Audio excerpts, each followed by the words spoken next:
Hi, my name is Katie Rhodes, and I am summarizing qualitative research which seeks to understand and is exploratory, in contrast to quantitative research which seeks to measure and is explanatory. For my single study research design, which was quantitative, I used the hypothesis that stated that if the participant increases his level of exercise by 15 minutes a day, his level of perceived stress will decrease. The hypothesis was proven true, and the results were in harmony with the literature. So again, qualitative research is seeking to understand. Its format is going to be very unstructured in contrast to quantitative. It's going to use a lot of interviewing and focus groups. It's not going to have predetermined response categories.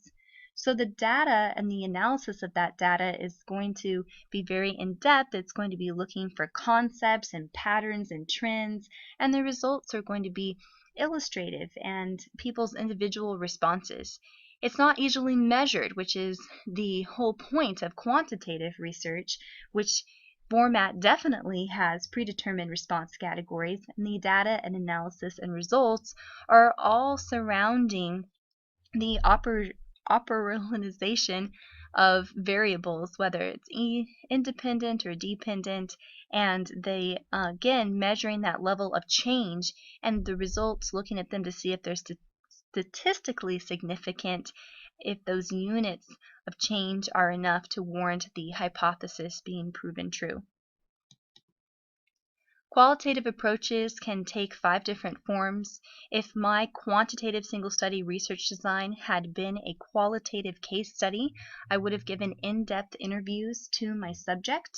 I would have asked him about his life events, about his participation in exercise, his stress, so on and so forth.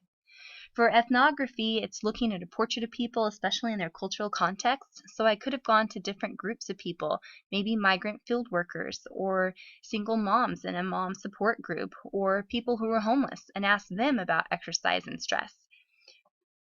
For phenomenology, it's looking to study someone's lived experience of a particular event.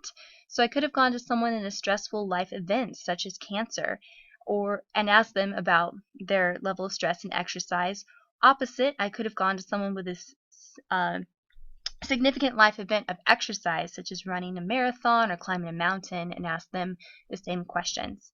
Grounded theory would probably have been the most difficult to translate over into qualitative research because it's going beyond a data and an already existing theory, such as the summary that exercise has been proven as an effective intervention for stress, and seeking a new theory on top of that. So maybe the new theory would have been that this isn't true for people of a certain age group, or that effectiveness declines as the level of exercise increases. Participatory action research would have been the most fun because my friends and I could have joined a yoga class or gone hiking and talked about how that affected our levels of perceived stress. As a researcher, there are 4 different possibilities as an observer in qualitative designs. For a complete participant, I would have joined a weightlifting class and not let them know that I was a researcher. For a participant as observer, I would have joined that weightlifting class, lifted the weights, but let them know that I was there as a researcher. Observer as participant is the opposite, and it's a bit of a misnomer. I would have let them know I was a researcher, but not lifted the weights, which would actually be my personal preference. And for complete observer, I would have showed up to the weightlifting class, not lifted the weights, and not let them know that I was a researcher. Finally, there are many threats to reliability, including researcher and respondent bias, the lack of ability to generalize findings to outside populations. But the gold standard, in this case the pink star of evaluation, is trustworthiness.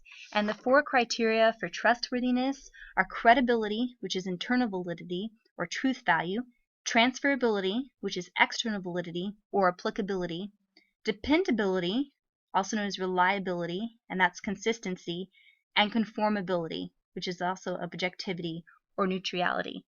If you can come up with these 4 things, you will have the pink star of qualitative research design.